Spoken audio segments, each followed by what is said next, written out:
কুত্তার বাচ্চা, তোর সাহস কি করে হয় তুই আমার গায়ে ময়লা পানি মারছিস? আপু, আমি আপনাকে দেখতে পাইনি, আপনি হঠাৎ নিচে চলে আসছেন। তুই আমার গায়ে ইচ্ছা করে ফেলছিস, এর জন্য তোকে শাস্তি পেতে হবে। আমি তো বলছি আপনার গায়ে ইচ্ছে করে পানি মারি নাই। ঠিক আছে, আপনি যে শাস্তি দিবেন আমি মাথা পেতে নিব, তারপরেও আমার মরা বাবা মাকে গালি দিয়েন না। তুই এক্ষুনি আমার জামা পরিষ্কার করে দিবি এবং আগে 50 বার কান ধরে উঠবি আর বসবি। ঠিক আছে আপু, আপনি যা বলবেন আমি তাই করছি। কি আর করার, আপুর কথা মতো কান ধরে উঠতে বসতে লাগলাম। আপু রুমে গিয়ে জামা চেঞ্জ করে ময়লা জামা আমার সামনে দিয়ে রুমে চলে গেল। কান ধরা শেষ করে আপুর জামাগুলো নিয়ে ওয়াশরুমে চলে গেলাম। জামা পরিষ্কার করে ছাদের উপরে দিয়ে নিজে রুমে আসলাম। ওয়াশরুমে ঢুকে ফ্রেশ হয়ে কলেজে যাওয়ার জন্য রেডি হতে লাগলাম। রেডি হতে হতে আপনাদের পরিচয়টা দিয়ে দেই, আমি রাসেল। দুনিয়ায় আপন বলতে কেউ নেই। মা আমাকে জন্ম দেওয়ার 5 মাস পর অসুস্থ হয়ে মারা যায়। এরপর বাবা আমাকে লালন পালন করে। কোনো রকম এসএসসি পাশ করার পর আব্বু রোড দুর্ঘটনায় মারা যায়। আব্বু রিক্সা চালিয়ে আমার পড়ালেখার খরচ চালিয়েছে। বাবা মারা যাওয়ার 1 মাস পর ঢাকায় চলে আসি। রাস্তা দিয়ে হাঁটতে আসি, কোথায় যাব কি করব কিছুই মাথায় আসছে না। এই ঢাকা শহরে আমার কেউ নেই, তাই যাওয়ার মতো স্থান নেই। এসব ভেবে হাঁটতেছি, হঠাৎ একটা গাড়ি এসে আমাকে ধাক্কা মারে। আমি রাস্তার এক পাশে গিয়ে পড়ি। এরপর আর কিছু মনে নেই। যখন চোখ খুলি তখন দেখি আমি একটা হাসপাতালের কেবিনে শুয়ে আছি। আমার পাশে একজন বাবার বয়সী লোক বসে আছে। আমাকে চোখ খুলতে দেখে উনি বলল, যাক, অবশেষে তোমার জ্ঞান ফিরেছে। আজ 1 দিন পর তোমার জ্ঞান ফিরেছে। আমার কি হয়েছে? আমি হাসপাতালে কেন? ওই দিন রাতে তুমি রাস্তা দিয়ে হাঁটতে হাঁটতে মাঝখানে চলে আসো। আমার ড্রাইভার কন্ট্রোল করতে না পেরে তোমাকে ধাক্কা মারে। তারপর আমি আর ড্রাইভার তোমাকে ধরে হাসপাতালে নিয়ে আসি। ও, আপনাকে অনেক ধন্যবাদ আমার জীবন বাঁচানোর জন্য। আচ্ছা, আমাকে বলো তো, তুমি রাস্তার মাঝখানে চলে আসলে কেন? আসলে দুনিয়ায় আপন বলতে আমার কেউ নেই। আম্মু জন্ম দেওয়ার 5 মাস পর অসুস্থ হয়ে মারা যায়। এরপর বাবা ছিল। 1 মাস আগে বাবা সড়ক দুর্ঘটনায় মারা যায়। এরপর ঢাকায় চলে আসি কাজের খোঁজে। এই ঢাকা শহরে আমার কেউ নেই, তাই কোথায় যাব কি করব এসব কিছু ভাবতে ভাবতে হাঁটতেছিলাম। তারপর কি হলো আপনি তো জানেন। কে বলেছে তোমার আপন কেউ নেই? আজ থেকে আমি তোমার সব। তুমি এখন থেকে আমার বাসায় থাকবে। আপনার পরিবারের মানুষ কি বলবে? আর আপনাকে তো আমি চিনি না। আমার পরিবারে আমি, স্ত্রী এবং একটা মেয়ে আছে। আর আমি হচ্ছি বাংলাদেশ টপ বিজনেসম্যানদের একজন, নাদিয়া গ্রুপ অফ কোম্পানির মালিক রহমান শিকদার। নাদিয়া হচ্ছে আমার মেয়ের নাম। আমি আপনার বাসায় যেতে পারি, কিন্তু আমাকে কোনো কাজ দিতে হবে। তুমি আমাকে আপনি করে বলছো কেন? এখন থেকে আঙ্কেল বলে ডাকবে। আর তোমাকে এখন কোনো কাজ করতে হবে না। কতটুকু পর্যন্ত লেখাপড়া করেছো? জি, আমি এবার এসএসসি পাশ করেছি। ঠিক আছে, তাহলে তুমি আগে পড়ালেখা শেষ করো, তারপর আমার অফিসে চাকরি করবে। আপনি অনেক ভালো মনের মানুষ আঙ্কেল। দুনিয়ায় আপনার মতো মানুষ থাকলে মেধাবী ছেলেগুলো রাস্তায় থাকতে হতো না। আচ্ছা ঠিক আছে, তুমি এখন রেস্ট নাও। আমি ড্রাইভারকে ফোন দিয়ে বলে দিচ্ছি, সে খাবার নিয়ে আসবে। খাবার খেয়ে ওষুধগুলো খেয়ে নেবে। আমি ডাক্তারের কাছে যাচ্ছি।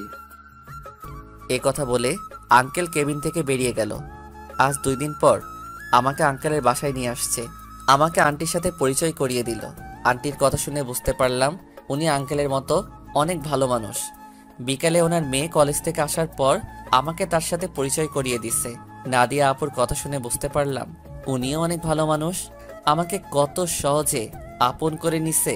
সুন্দরভাবে চলছিল আমার জীবন। আমাকে নাদিয়া আপুর কলেজে ভর্তি করিয়ে দিছে। নাদিয়া আপু প্রতিদিন ওনার সাথে করে কলেজে নিয়ে যায়, আবার নিয়ে আসে। নাদিয়া আপু এবার ইন্টার ফাইনাল ইয়ারে পড়ে, আর আমি প্রথম ইয়ারে। বয়সে আমার চেয়ে 2 বছরের বড় হবে। এভাবে দেখতে দেখতে একটা বছর কেটে গেল, কিন্তু হঠাৎ নাদিয়া আপুর ব্যবহার অন্যরকম হয়ে গেছে। আজ 1 মাস থেকে, আগে তো ভালো ছিল, কিন্তু হঠাৎ এত পরিবর্তন কেন? গতকাল রাতে অনেক বৃষ্টি হয়েছে, তাই ছাদে পাতা পড়ে পানি জমে গেছে।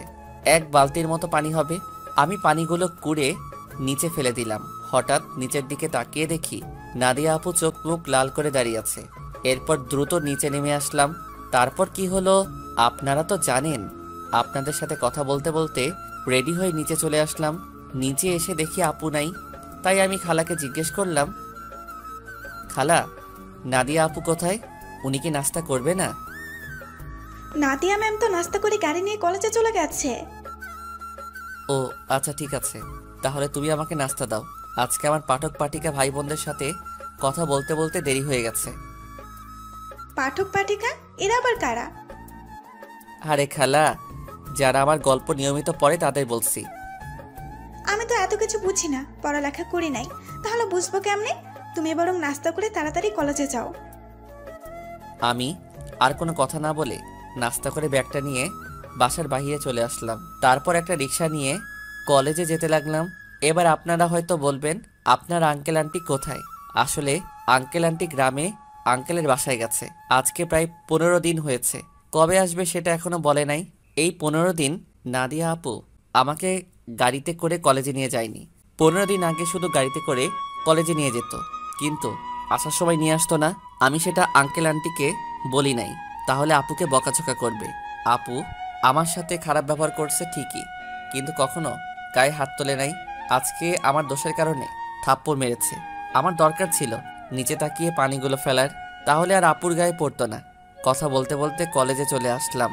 পকেটে হাত দিয়ে দেখি মানি ব্যাগ আনতে ভুলে গেছি। সব পকেটে হাত দিয়ে দেখি 30 টাকার মতো আছে। রিক্সা ভাড়া মিটিয়ে কলেজের গেট দিয়ে ভিতরে ঢুকলাম। তারপর ক্লাসের সামনে চলে গেলাম। দেখি স্যার পড়া শুরু করে দিছে। স্যার, ভিতরে আসতে পারি? আরে রাসেল, তুমি আজকে এত দেরি কেন কলেজ আসতে? আসলে স্যার, বাসায় একটু কাজ ছিল, সেগুলো শেষ করে আসতে দেরি হয়ে গেছে। ঠিক আছে, এখন সিটে গিয়ে বসো। Okay sir. আমি আর কোনো কথা না বলে রাফির পাশে গিয়ে বসলাম। রাফি বলল, কিরে, তোর গাল লাল হয়ে আছে কেন? শালা, স্যার ধরতে পারে নাই। তুই শালা কিভাবে ধরলি? শুন, আমি তোর বেস্ট ফ্রেন্ড, তোর চেহারার দিকে তাকালে আমি সব বুঝতে পারি। এখন বল, লাল হয়ে আছে কেন? নাদিয়া আপু কি তোর গায়ে হাত তুলেছে? তোকে কলেজ ছুটি হওয়ার পর সব খুলে বলবো। রাফি আর কোনো কথা বলল না। আসলে আমরা দুজন বেস্ট ফ্রেন্ড। আমি আমার সব কিছু ওর সাথে শেয়ার করি, আর রাফি তার সব কিছু আমার সাথে শেয়ার করে। রাফির বাবা আঙ্কেলের মতো একজন বিজনেসম্যান। সবগুলো ক্লাস শেষ করে দুই বন্ধু বাইরে আসলাম। এবার বল, নাদিয়া আপু তোকে কেন মেরেছে? আসলে আমি আজকে সকালে, তারপর সবকিছু খুলে বললাম। এজন্য বুঝি তোর গায়ে হাত তুলবে? হাত তো তুলেছে, আবার কান ধরে উঠবাস করিয়েছে, জামা কাপড় পরিষ্কার করিয়েছে। আচ্ছা, এসব কথা বাদ দে, আমারই ভুল ছিল নিচে তাকিয়ে পানিগুলো ফেলার। ঠিক আছে চল, আজকে তোকে বাসায় নামিয়ে দিয়ে আসি। ঠিক আছে চল। না করলাম না, কারণ আমার কাছে টাকা নেই। রাফির কাছ থেকে অনেক টাকা নিয়েছি, আবার টাকা দিতে গেলে নেয় না। নিজের কাছে খারাপ লাগে টাকার কথা বলতে। কথা বলতে বলতে বাসায় চলে আসলাম। রাফি গাড়ি নিয়ে চলে গেল।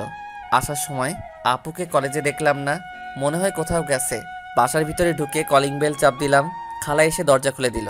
আমি খালাকে বললাম, খালা, নাদিয়া আপু কি বাসায় আছে? তুমি যাওয়ার 30 মিনিট পর বাসায় চলে এসেছে, এখনো রুমে আছে। দেখে মনে হচ্ছে মন খারাপ। ঠিক আছে খালা, আমি রুমে গেলাম। আমি ফ্রেশ হয়ে আসছি, তুমি টেবিলে খাবার দাও।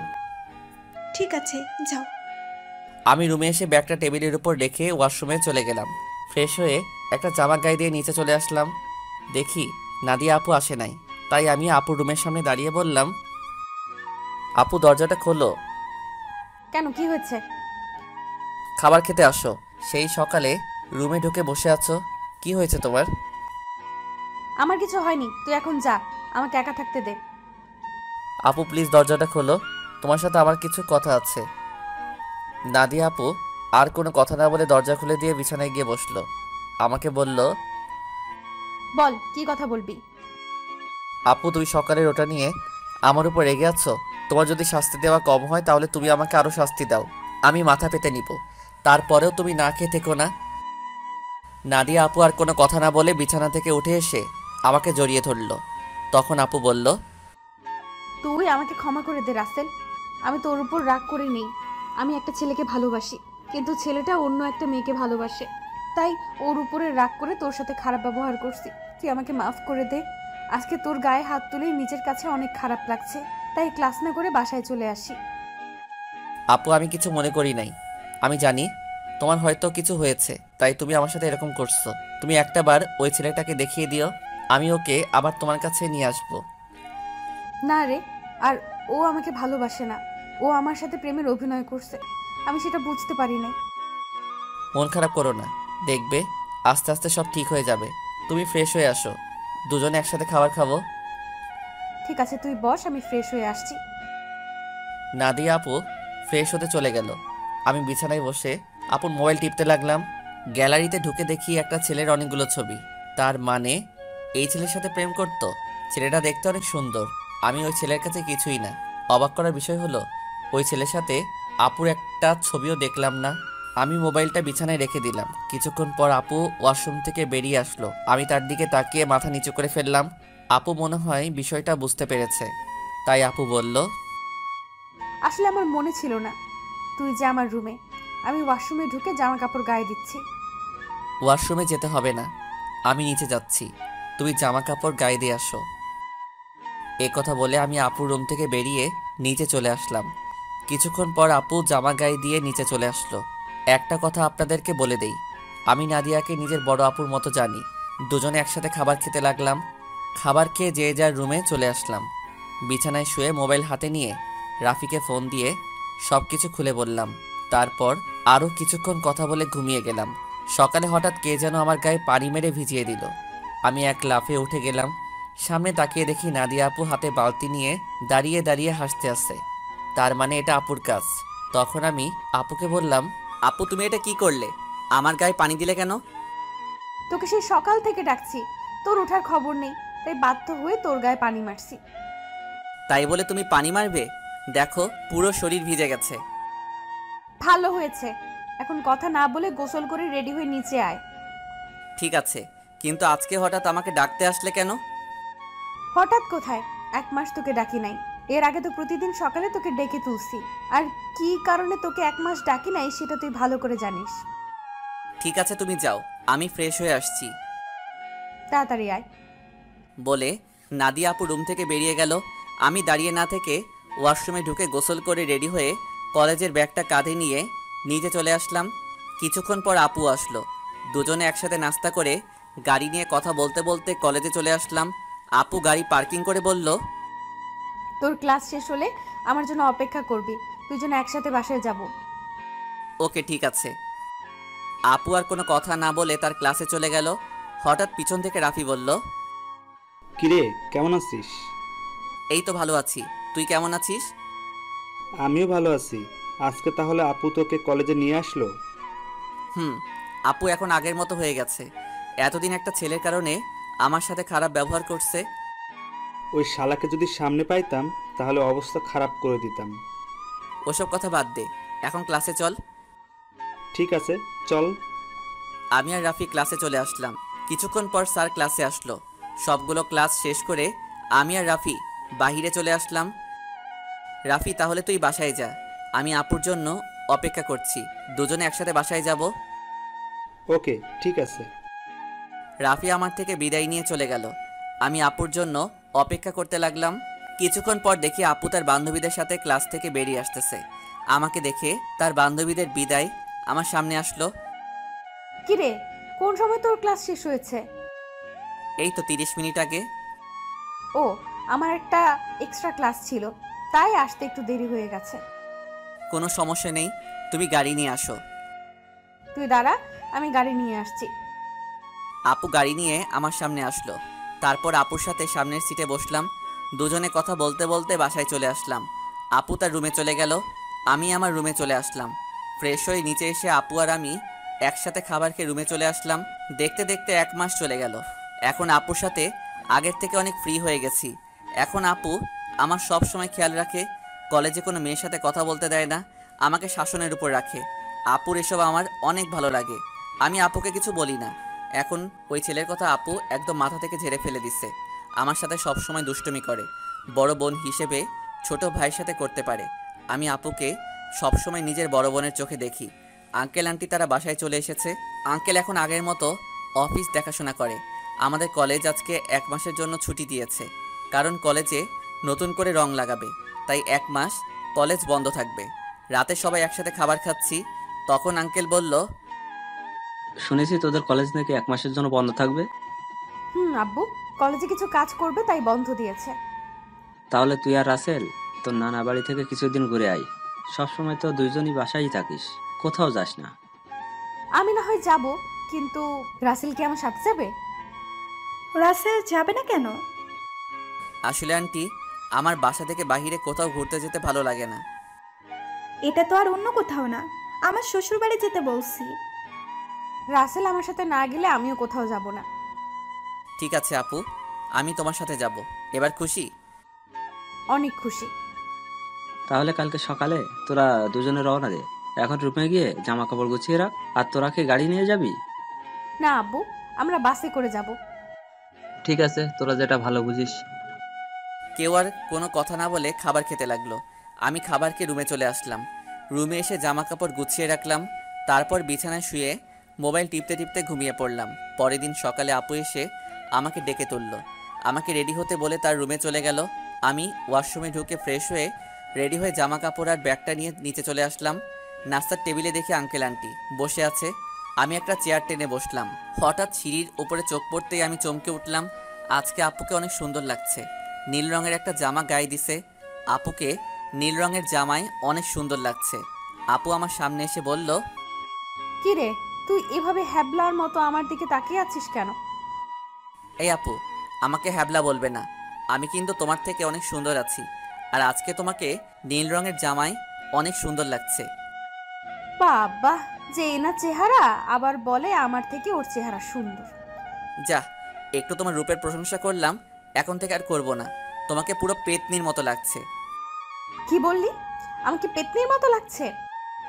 প্রথমে প্রশংসা করলাম, কোনো দাম পেলাম না, তাই তোমাকে পেতনি বললাম। আজকে তোকে আমি মেরেই ফেলবো। তোরা কি শয়তানি করবি নাকি নাস্তা করে বেরিয়ে পড়বি? আব্বু তুমি দেখো না, রাসেল আমাকে পেতনি বলছে।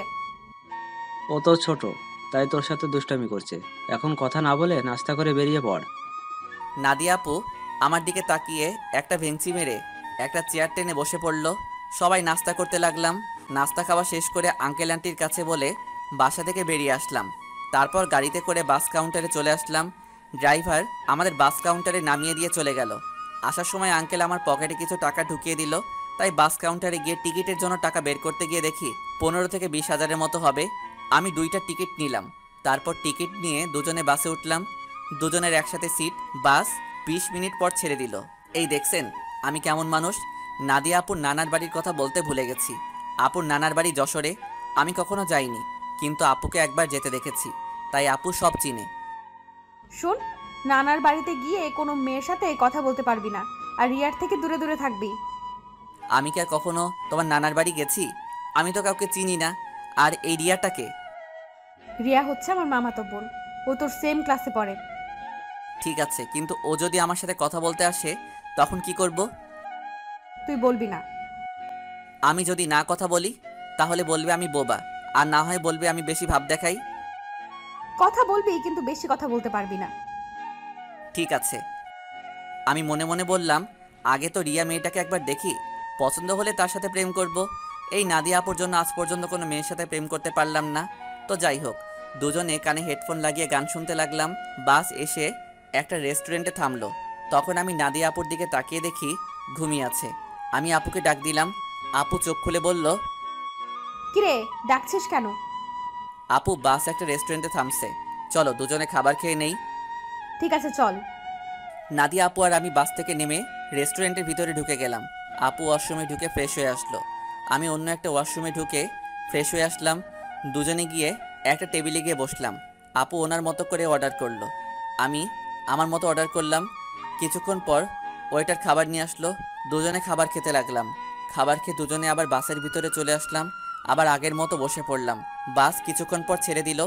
বাস চলছে আপন গতিতে। আমরা দুজন আবার হেডফোন লাগিয়ে গান শুনতে লাগলাম। দেখতে দেখতে আমরা এখন যশোর চলে এসেছি। দুজনে বাস থেকে নেমে দেখি একটা গাড়ি আমাদের সামনে দাঁড়িয়ে আছে, আর গাড়ির সাথে একজন লোক দাঁড়িয়ে আছে। নাদিয়া মামা বলে তাকে জড়িয়ে ধরলো। আসলে আমি কখনো আপুর মামাকে দেখি নাই। ওর মামা ঢাকায় মনে হয় সহজে যায়নি, তাই চিনতে পারলাম না। আমি আর আপু পিছনের সিটে বসলাম। তখন আপুর মামা বলল, তাহলে এই হচ্ছে রাসেল? মামা, ও হচ্ছে রাসেল। তুমি তো বাইরে ছিলে, তাই দেখো নাই। ও তার মানে নাদিয়ার মামা বাহিরে ছিল। তখন নাদিয়ার মামা বলল, কেমন আছো রাসেল? পড়ালেখা কেমন চলছে? জি মামা, আমি অনেক ভালো আছি, আর পড়াশোনা ভালোই চলছে। ও, তা কয়টা মেয়ের সাথে প্রেম করো? মামা, আপনি এটা কি বলছেন? আরে সমস্যা নেই, আমাকে তোমার বন্ধু ভাবে বলতে পারো। প্রেম মনে হয় আমি কখনো করতে পারবো না। একটা পেত্নীর কারণে সবসময় আমাকে মেয়েদের থেকে দূরে সরিয়ে রাখে। ও মা, তাই? তা সে মানুষটাকে?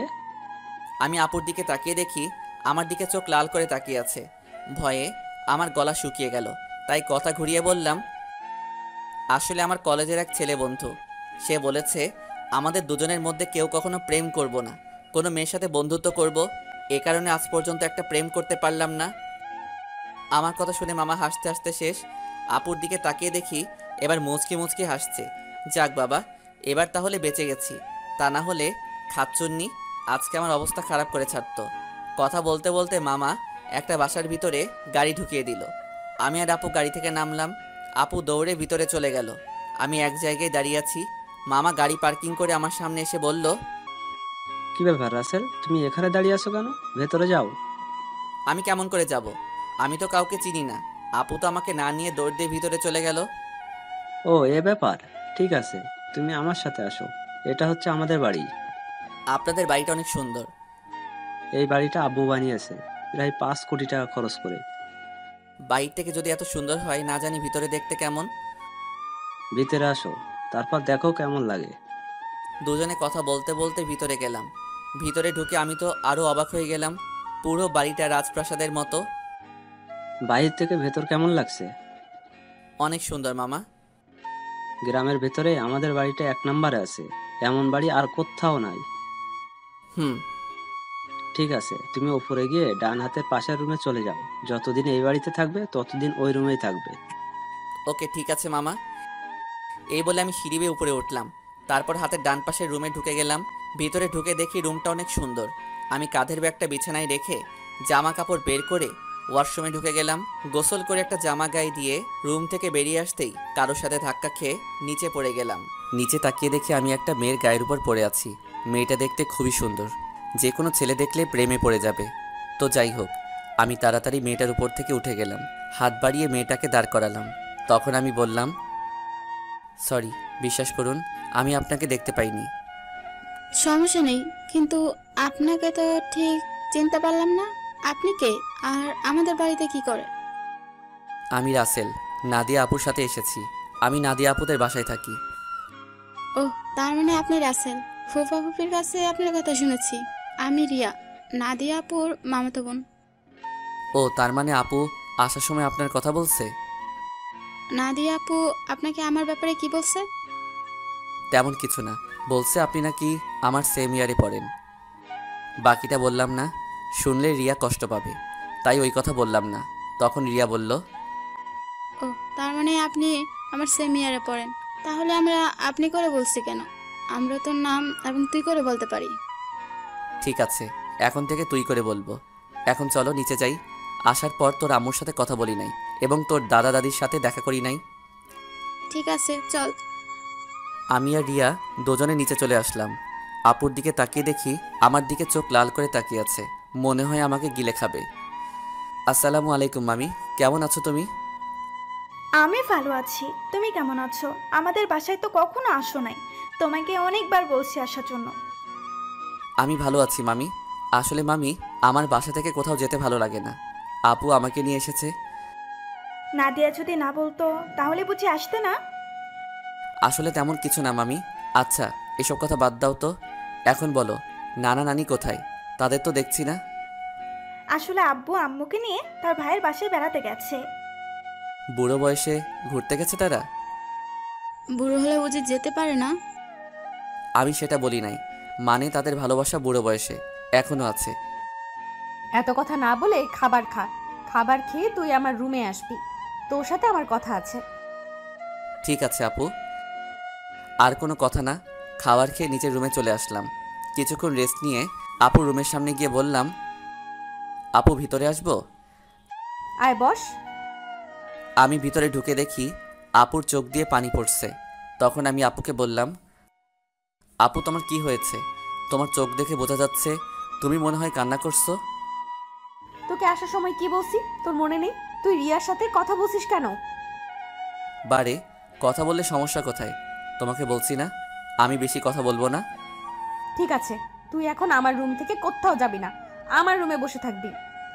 আপু, পুরোটা রাস্তায় জার্নি করে আসছি, তাই ভাবছি একটা ঘুম দিমু। তাহলে আমার রুমে ঘুমিয়ে পড়, তোর রুমে যাওয়া লাগবে না। যদি বাড়ির মানুষ অন্য কিছু ভাবে তখন কি হবে? এই বাসার সবাই জানে আমি তোর থেকে বড়, তাহলে অন্য কিছু ভাববে না। কথা না বলে ঘুমিয়ে পড়। আমি আর কোনো কথা না বলে আপুর বিছানায় ঘুমিয়ে পড়লাম। এবার আপনাদের কিছু কথা বলি। আসলে নানা নানি এবং মামি অনেকবার ঢাকায় গেছে, তাই ওদের চিনি। কিন্তু রিয়া কখনো ঢাকায় যায়নি, আর কেন যায় না সেটা আমি বলতে পারবো না। আমার ঘুম আসার পর আপু আমার দিকে তাকিয়ে আছে আর মনে মনে বলে, রাসেল, তুই কি আমার মুখের কথা বুঝতে পারিস না? আমি তোর এত খেয়াল কেন রাখি?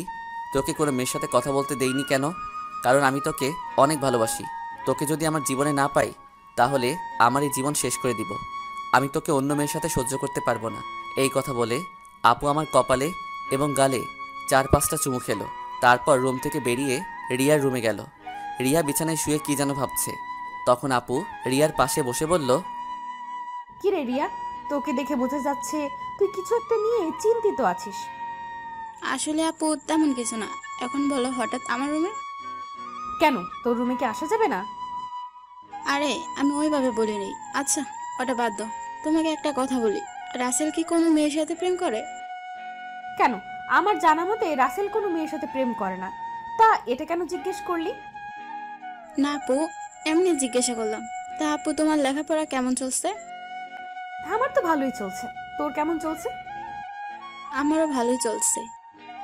ঠিক আছে, তুই থাক, আমি রুমে গেলাম। এই কথা বলে আপু নিজের রুমে চলে আসলো।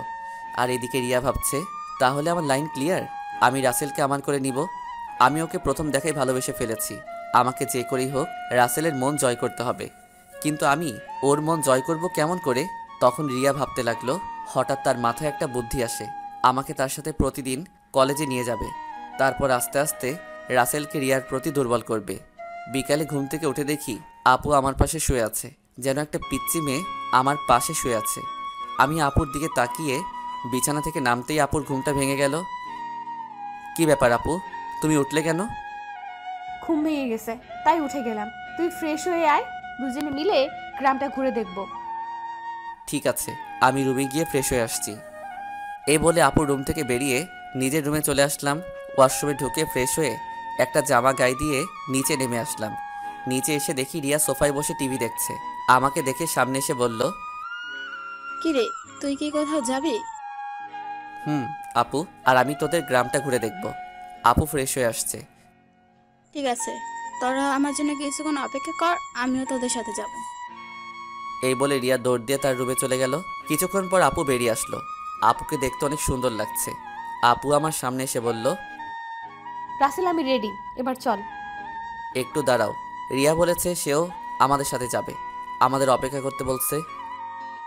আপু রিয়ার কথা শুনে মুখটা বেজার করে ফেললো। আমি বুঝতে পারছি, কিন্তু আমি তো আর রিয়াকে মানা করতে পারবো না। কিছুক্ষণ পর রিয়াও বেরিয়ে আসলো। রিয়াকেও অনেক সুন্দর লাগছে, হালকা মেকআপ করছে, তাতে অনেক সুন্দর লাগছে রিয়াকে। তারপর আমরা তিনজন বাসা থেকে বেরিয়ে গ্রামের ভিতর দিয়ে হাঁটতে লাগলাম। গ্রামের দৃশ্য দেখতে অনেক সুন্দর, মন চায় সারাদিন সবুজ শ্যামলে গ্রামটা ঘুরে দেখতে। কি সুন্দর বাতাস বয়ে যাচ্ছে, বাতাসে আপু এবং রিয়ার চুল উঠছে। তাদের দিকে তাকিয়ে দেখি ওরা দুজন আমার দিকে তাকিয়ে আছে। আমি তো কিছুই বুঝতে পারলাম না। ঘুরতে ঘুরতে রাত 8টা বেজে গেল। আসলে আমরা রিয়াদের বাজারে আসছি, এখানে ফুচকা আইসক্রিম খেয়েছি। আপু বেশি খাইনি, চেহারাটা কেমন করে যেন রেখেছে। মনে হয় রিয়াকে সাথে করে আনার জন্য মন খারাপ করে ফেলছে। তো যাই হোক, তিনজনে হাঁটতে হাঁটতে বাসায় চলে আসলাম। যে যার রুমে চলে আসলাম। আমি ওয়াশরুমে ঢুকে ফ্রেশ হয়ে নিচে চলে আসলাম। সবার সাথে খাবার খেতে লাগলাম। আপু খাবার খাচ্ছে না, হঠাৎ হাত ধুয়ে রুমে চলে গেল। আমি হালকা কয়েকটা খাবার খেয়ে আপুর রুমে চলে আসলাম। রুমে এসে দেখি আপু বিছানায় শুয়ে আছে। আমি আপুর সামনে গিয়ে বললাম, আপু, আমি রিয়াকে আমাদের সাথে যেতে বলি নাই, সে নিজে এসেছে আমাদের সাথে। আপু কোনো কথা বলছে না, আবার অন্যদিকে মুখ ঘুরিয়ে নিল। এবার আমি আপুকে আমার দিকে ঘুরিয়ে বললাম, আপু, তুমি কি আমার উপর রেগে আছো? প্লিজ, তুমি এভাবে মন খারাপ করে থাকলে আমার কাছে একটু ভালো লাগে না। হঠাৎ আপু আমার সাথে এমন কিছু করবে, সেটা আমি কখনো ভাবতেই পারিনি। আপু আমাকে জড়িয়ে ধরে ঠোঁটের সাথে ঠোঁট লাগিয়ে পাগলের মতো কিস করতে লাগলো। আমি ছাড়ার চেষ্টা করছি, কিন্তু আপু আমাকে শক্ত করে ধরে আছে। প্রায় 5 মিনিট পর ছেড়ে দিয়ে কান্না করতে করতে বলল, তুই কি কিছু বুঝিস না? আমি কেন তোকে অন্য মেয়ের সাথে কথা বলতে দিই না? তোকে সবসময় চোখে চোখে রাখি, তোরা তো কেয়ার করি, কারণ আমি তোকে ভালোবাসি। আমি তোকে অন্য মেয়ের সাথে কথা বলতে দেখলে সহ্য করতে পারি না। আমি তোকে অনেক ভালোবাসি রাসেল। আমি তো আপুর কথা শুনে অবাক হয়ে গেলাম। আপু এটা কি বলছে? তখন আমি আপুকে বললাম, আপু তোমার মাথা কি ঠিক আছে? তুমি এটা কি বলছো? আমি তোমাকে বড় বোনের মতো সম্মান করি। আমি মনে করছি তুমি আমাকে ছোট ভাই হিসেবে এত কেয়ার এবং খেয়াল রাখো। না, আমি তোকে ভালোবাসি বলে এত কেয়ার এবং খেয়াল রাখি। প্লিজ রাসেল, তুই আমাকে ফিরিয়ে দিস না। আপু এটা কখনো সম্ভব নয়। তুমি আমার 2 বছরের বড়। এটা পরিবারের এবং আঙ্কেল আন্টি কখনো মেনে নিবে না। সমাজের মানুষ নানান ধরনের কথা বলবে। আমি পারবো না তোমাকে ভালোবাসতে। তুই যদি আমাকে ভালো না বাসিস তাহলে আমি নিজেকে শেষ করে দিব। আমি তোকে ছাড়া বড় অসহায়। আমি তোকে ছাড়া থাকতে পারবো না। এই তোমাদের মতো মেয়েদের বাংলা সিনেমার মতো একটা ডায়লগ আছে, কাউকে নিজের করে না পেলে আত্মহত্যা করবে, হাত কেটে ফেলবে, ছাদ থেকে লাফ দিবে, এমনকি বিষ খাবে। এগুলো ছাড়া আর কি তোমরা কিছু করতে পারো না?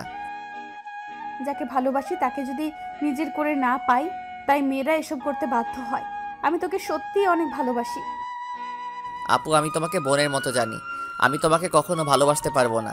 তুমি এসব বিষয়ে আমার সাথে কথা বললে আমি তোমাদের সবাইকে ছেড়ে চলে যাব। না না, তুই কোথাও যাস না। তোকে না দেখলে আমি থাকতে পারবো না। ঠিক আছে, আমি আর কখনো তোকে ভালোবাসার কথা বলবো না। কথাটা যেন মনে থাকে। আগে যেভাবে চলতে এখনও সেভাবে চলবে। আমি এখন রুমে গেলাম। এই বলে নিজের রুমে চলে আসলাম। রুমে এসে বিছানায় শুয়ে আপুর কথাগুলো ভাবতে লাগলাম। আপু এটা কেমন করে বলল? আঙ্কেল আন্টি যদি জানতে পারে তাহলে আমাকে বাসা থেকে বের করে দিবে। তারপর আমি কোথায় যাব? এসব কিছু ভাবতে ভাবতে কখন যে ঘুমিয়ে গেছি মনে নাই। সকালে রিয়া রুমে এসে ডাকতে লাগলো। ওই রাসেল, ওর তাড়াতাড়ি। কি হয়েছে, ডাকছিস কেন? আজকে তুই আমার সাথে কলেজে যাবি, তাই তোকে ডাকতে আসলাম। আমি তোর কলেজে যাব কেন? আমি তো তোর কলেজে পড়ি না। সেটা তো আমি জানি, তোকে আমাদের কলেজটা ঘুরে দেখাবো। তাড়াতাড়ি ওঠ। ঠিক আছে তুই যা, আমি ফ্রেশ হয়ে আসছি। রিয়া আর কোনো কথা না বলে আমার রুম থেকে বেরিয়ে গেল। আমি বিছানা থেকে উঠে ওয়াশরুমে ঢুকে ফ্রেশ হয়ে রেডি হয়ে নিচে চলে আসলাম। নিচে এসে দেখি মামা মামি নাস্তার টেবিলে বসে আছে। আমি গিয়ে একটা চেয়ার টেনে বসলাম। তা রাসেল, রাতে ঘুম কেমন হয়েছে? অনেক ভালো ঘুম হয়েছে মামা। তা তুমি এত সকালে ঘুম থেকে উঠলে কেন? রিয়া আমাকে ঘুম থেকে উঠিয়ে দিল তার সাথে কলেজে যাওয়ার জন্য। আমাকে নাকি তাদের কলেজটা ঘুরে দেখাবে। ও ঠিক আছে, তোমরা নাস্তা করো, আমি নাদিয়াকে ঘুম থেকে ডেকে তুলছি। আপু এখনো ঘুম থেকে উঠে নাই? এখনো তো উঠে নাই। গতকাল রাতে অল্প কয়টা খাবার খেয়েছে। মেয়েটার হঠাৎ কি হলো? কি আর হবে, মনে হয় ভালো লাগছে না তাই খাবার কম খেয়েছে। হঠাৎ রিয়া এসে একটা চেয়ার টেনে আমার পাশে বসলো। তখন রিয়া বলল, কি হয়েছে আম্মু? তোমরা কি নিয়ে কথা বলছো? তোর নাদিয়া আপুর কথা বলছে। মেয়েটার হঠাৎ কি হয়েছে? আপুর আবার কি হবে? কালকে তো আমার সাথে সুন্দরভাবে ঘোরাঘুরি করছে। মনে হয় অনেক হাঁটাহাঁটি করাতে শরীর খারাপ লাগছে। হয়তো তাই হবে। ঠিক আছে, তোরা নাস্তা করে কলেজে যা। আমি নাদিয়া ঘুম থেকে উঠলে তাকে জিজ্ঞেস করব। কেউ আর কোনো কথা না বলে নাস্তা খেতে লাগলো। আর আমি তো জানি আপু কেন এমন করছে।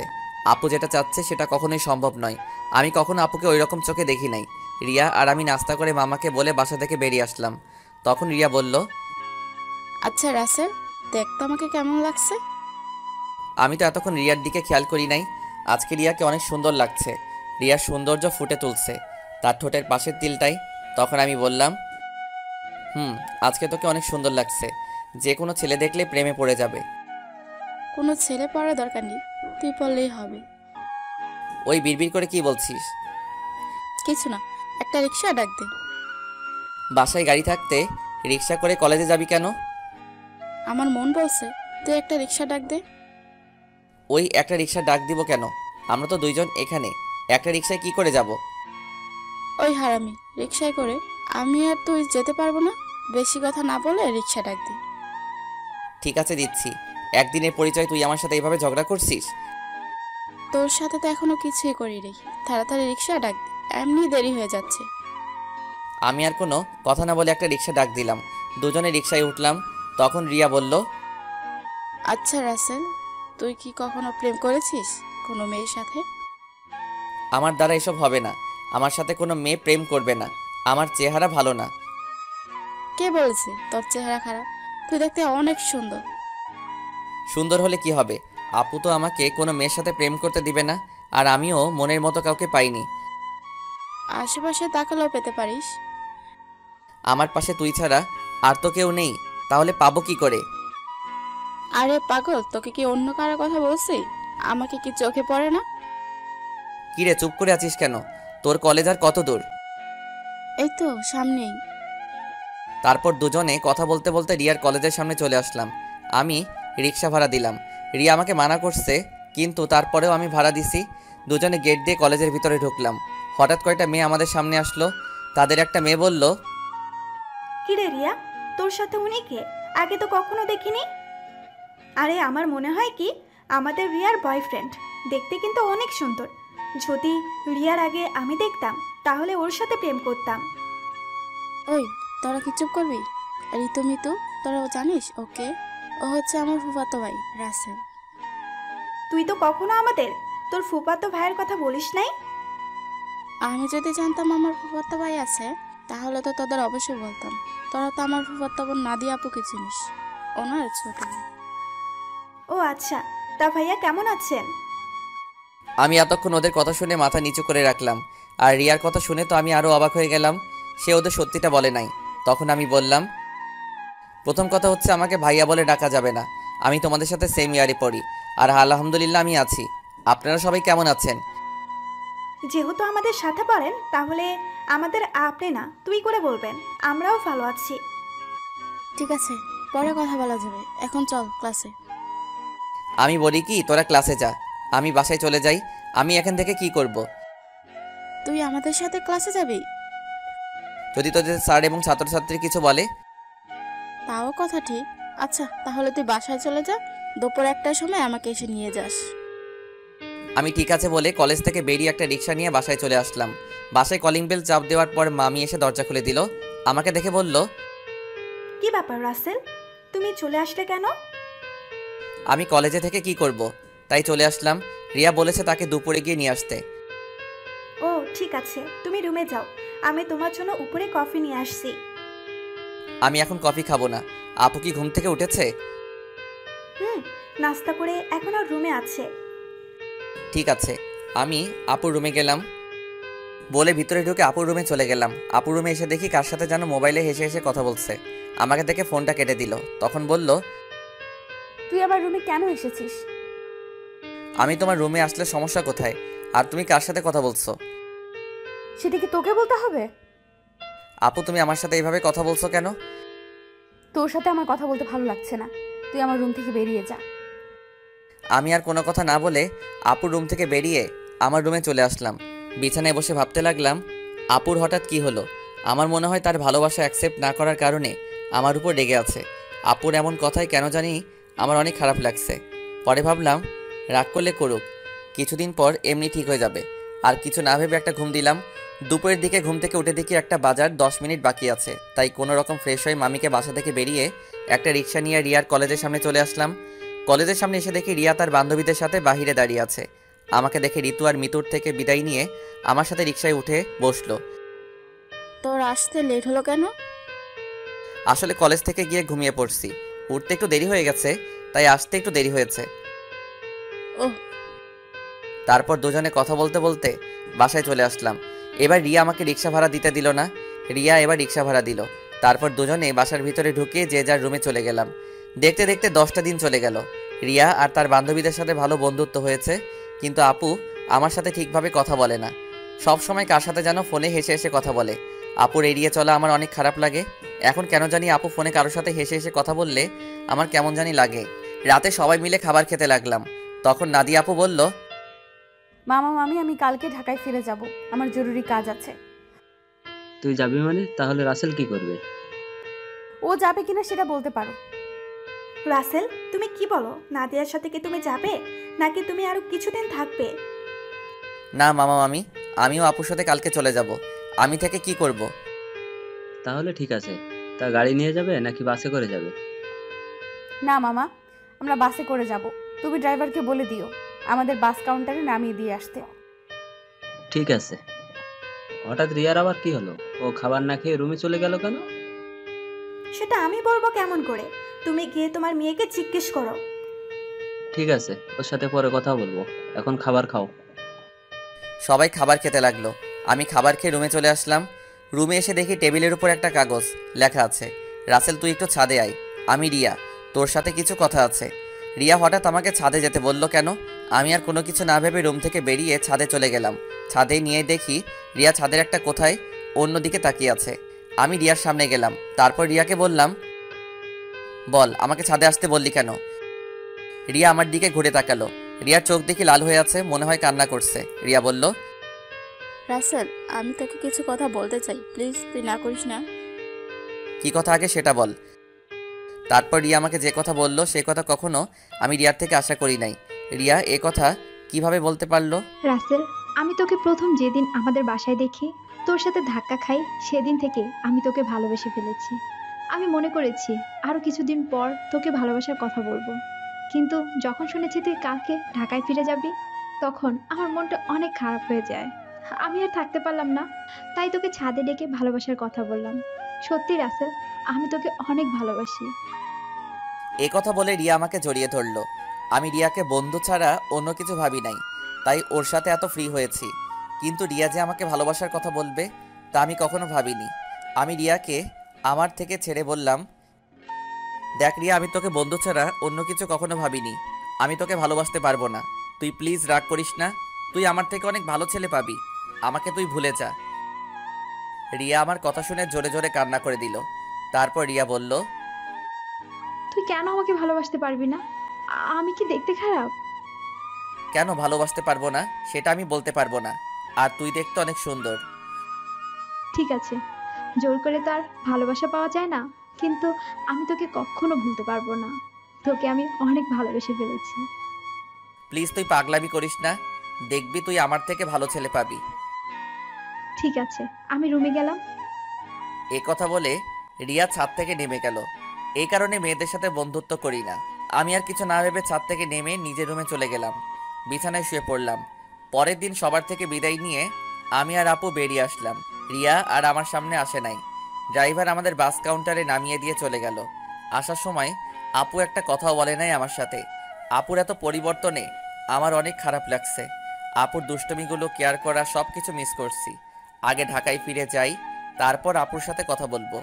টিকিট কেটে দুজনে বাসে উঠলাম। দুজনের সিট একসাথে পড়েছে। আপু জানালার পাশে গিয়ে বসলো।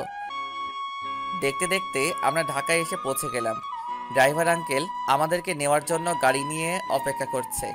আমি আসার সময় ড্রাইভার আঙ্কেলকে ফোন দিয়ে আসতে বলেছি। দুজনে বাস থেকে নেমে গাড়িতে গিয়ে বসলাম। আমি ড্রাইভার আঙ্কেলের সাথে সামনের সিটে বসলাম।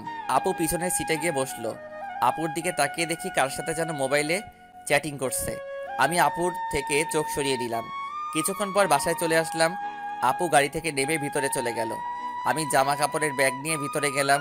আন্টি বলল, কি ব্যাপার রাসেল, তোমরা এত তাড়াতাড়ি বাসে আসলে যে? আরো কিছুদিন থাকতে। আন্টি আপুর নাকি কাজ আছে, তাই চলে আসলাম। আর 10 দিন তো থেকে আসলাম। ঠিক আছে, তুমি রুমে গিয়ে ফ্রেশ হয়ে আসো, আমি টেবিলে খাবার দিচ্ছি। ঠিক আছে আন্টি। এই বলে নিজের রুমে চলে আসলাম। রুমে এসে ওয়াশরুমে ফ্রেশ হয়ে নিচে চলে আসলাম। একটা চেয়ার টেনে বসলাম। আপুকে দেখলাম না টেবিলে। তখন আমি আন্টিকে বললাম, আন্টি আপু কোথায়? আপু খাবার খাবে না? ও তো খাবার খেয়ে রুমে চলে গেছে, তুমি খেয়ে নাও। ও। আমি আর কোনো কথা না বলে খাবার খেয়ে রুমে চলে আসলাম। দেখতে দেখতে আরও 10টা দিন চলে গেল। আপুর সাথে কথা বলতে গেলে আমার সাথে কথা বলে না। এই 10টা দিন অনেক কষ্টে কেটেছে। রিয়াদের বাসায় তেমন কষ্ট পাইনি, কারণ রিয়ার সাথে দুষ্টুমি করতে করতে দিন পার হয়ে গেছে। কিন্তু এখানে তো আপুই আমার সাথে সবসময় দুষ্টুমি করত। আমি এখন বুঝতে পেরেছি আপুর সাথে কথা না বলতে পারলে আমি অচল। আপুর আগের দুষ্টুমিগুলো খুব মিস করছি। আমার মনে হয় আমিও আপুকে ভালোবেসে ফেলেছি, কিন্তু আন্টি আঙ্কেল কি আমাদেরকে মেনে নিবে? সমাজের মানুষ কি বলবে? আপুকে দেখি এখন সবসময় হাসি খুশি থাকে, কার সাথে যেন মোবাইলে সারাদিন কথা বলে। আপু কি তাহলে অন্য কাউকে ভালোবাসে? না, আমার মনের কথা আপুকে খুলে বলতে হবে। রাতে রাফিকে ফোন দিয়ে বললাম কলেজের সামনে দেখা করতে। রাফিকে বলে দেখি সে কি বলে। আমি একটা জামা গায়ে দিয়ে বাসা থেকে বেরিয়ে একটা রিক্সা নিয়ে কলেজের সামনে চলে গেলাম। কিছুক্ষণ পর দেখি রাফি বাইক নিয়ে আমার সামনে আসছে। রাফি বাইকটা সাইড করে আমার সামনে এসে বলল, কিরে, হঠাৎ জরুরি দেখা করতে বললি কেন? আসলে তোর সাথে একটা কথা আমি শেয়ার করি নাই, এখন না করেও পারছি না। কি কথা বল। তাহলে শোন। তারপর রিয়াদের বাসা এবং আপুদের বাসা থেকে সবকিছু খুলে বললাম। এখন তুই বল আমি কি করব? আঙ্কেল আন্টি যদি জানতে পারে তাহলে তো আমাকে বাসা থেকে বের করে দিবে। তখন আমি কোথায় যাব? তোর এই বন্ধু থাকতে তোর কোনো সমস্যা নেই। তুই আপুকে তোর মনের কথা খুলে বল, পরেরটা পরে দেখা যাবে। আপু কি এখন আমাকে ভালোবাসবে? আমি তো তার মনে কষ্ট দিচ্ছি। হয়তো কিছুদিন তোর সাথে অভিমান করে থাকবে, তারপর এমনি অ্যাকসেপ্ট করে নিবে।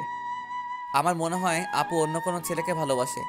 সারাদিন দেখি কার সাথে যেন মোবাইলে হেসে হেসে কথা বলে। আগে তুই আপুকে মনের কথা খুলে বল, তারপর দেখ আপু কি বলে। যদি রাজি না হয় তারপরও তুই আপুর পিছনে লেগে থাকবি।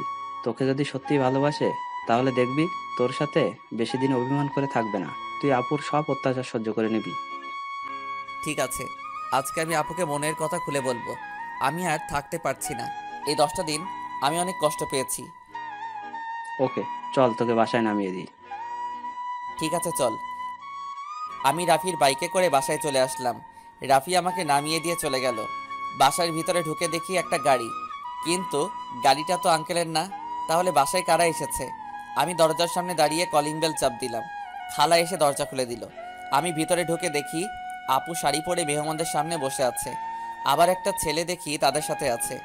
আঙ্কেল দেখি বাসায়। সবাইকে অনেক খুশি খুশি লাগছে। আমাকে দেখে আঙ্কেল বলল, রাসেল, তুমি সকালে কোথায় গিয়েছিলে? আসলে আঙ্কেল রাফির সাথে ছিলাম। ও, তা দাঁড়িয়ে আছো কেন? বসো। দেখ, নাদিয়াকে ওরা দেখতে এসেছে। তাদের নাদিয়াকে পছন্দ হয়েছে। এখন বিয়ের দিন তারিখ ঠিক করবে। নাদিয়াপুর বিয়ের কথা শুনে আমার পায়ের নিচের মাটি সরে গেল। এখনই সবার সামনে বলতে ইচ্ছে করছে, নাদিয়াপু তুমি বিয়েটা করো না। আমি তোমাকে ছাড়া থাকতে পারবো না। আমি তোমাকে অনেক ভালোবেসে ফেলেছি, কিন্তু সেটা আর বলতে পারছি না। তাদের দেখে বোঝা যাচ্ছে তারা এই বিয়েতে অনেক খুশি। সবচেয়ে বড় কথা হলো আপুকেও দেখি অনেক খুশি। তাদের এই খুশির মাঝে আমার ভালোবাসার কথা বলতে পারবো না। আমি চাই না আমার কারণে তাদের খুশি নষ্ট হয়ে যাক। আর ছেলেটা দেখতে অনেক সুন্দর, আপুর সাথে ভালো মানাবে। আমি নিজের কষ্ট চেপে রেখে তখন আমি বললাম, তাহলে তো অনেক ভালো, তোমরা যেটা ভালো মনে করো। তোর কি ছেলেকে পছন্দ হয়েছে? ওনাকে পছন্দ না হওয়ার কি আছে? দেখতে অনেক সুন্দর, আপুর সাথে ভালো মানাবে। তাহলে আমরা বিয়ের দিন তারিখ ঠিক করতে পারি। তারপর তারা বিয়ের দিন তারিখ ঠিক করলো। আগামী শুক্রবার আপুর বিয়ে। আমি আর তাদের মধ্যে না থেকে নিজের রুমে চলে আসলাম। দরজা আটকে দিয়ে অনেক কান্না করতে লাগলাম। জীবনে কোনো মেয়েকে ভালোবাসি নাই, এই প্রথম একজনকে ভালোবাসলাম, কিন্তু তাকে আর বলতে পারলাম না। বলার আগেই তার বিয়ে ঠিক হয়ে গেল। হঠাৎ আমার মোবাইলটা বেজে উঠল। দেখি রিয়া ফোন দিছে। আজকে এতদিন পরে রিয়া আজকে ফোন দিছে। চোখের পানি মুছে ফোনটা রিসিভ করলাম। কিরে, কেমন আছিস? আছি কোনো রকম। তুই কেমন আছিস? আমি আলহামদুলিল্লাহ ভালো আছি। মামা মামি তারা কেমন আছে? সবাই ভালো আছে, কিন্তু তোর কথা কেমন জানি লাগছে। কি হয়েছে তোর? আমার তো কিছুই হয়নি। তুই মনে হয় আমার থেকে কিছু লুকাচ্ছিস। বল, কি হয়েছে তোর? বলতে পারি, কিন্তু তুই আমাকে কথা দিতে হবে। তুই কাউকে কিছু বলবি না। ঠিক আছে, বলবো না। এবার বল। তাহলে শোন। রিয়াকে সবকিছু খুলে বললাম। এটা তুই কি বলছিস? আমি ফুপা ফুপির সাথে কথা বলি? না রে, তারা শুনলে অনেক কষ্ট পাবে। তারা এই বিয়েতে অনেক খুশি। তাহলে তুই কষ্ট পাচ্ছিস কেন? আমি কষ্ট পেলে কিছু হবে না। আমি চাই না আমার কারণে তাদের আশা ভরসা সব নষ্ট হয়ে যাক। তুই কি পারবি আপুকে ভুলে থাকতে? আমাকে ভুলে থাকার চেষ্টা করতে হবে। এই বিয়েতে আপুও রাজি আছে। তাহলে আপু যখন তোকে ভালোবাসার কথা বলেছে তখন রাজি হোসনি কেন? তখন তো আমি আপুকে ওই চোখে দেখি নাই, আমার বড় বোনের মতো দেখেছি। আর আঙ্কেল আন্টি এবং সমাজের কথা চিন্তা করে আপুকে মানা করে দেই। তখন যদি রাজি হতি তাহলে আজকে আর এত কষ্ট পেতে হতো না। এখন তুই কি করবি? এখন আমি আপুকে ভুলে থাকার চেষ্টা করব। আপুর বিয়ে হয়ে গেলে আঙ্কেল আন্টি একা হয়ে যাবে, তাই আমি চাই বাকিটা জীবন তাদের সাথে পার করে দিতে। ঠিক আছে, তাহলে ভালো থাকিস, আর যা কিছুই করিস চিন্তা ভাবনা করে করিস। বাই। এই বলে রিয়া ফোন কেটে দিল।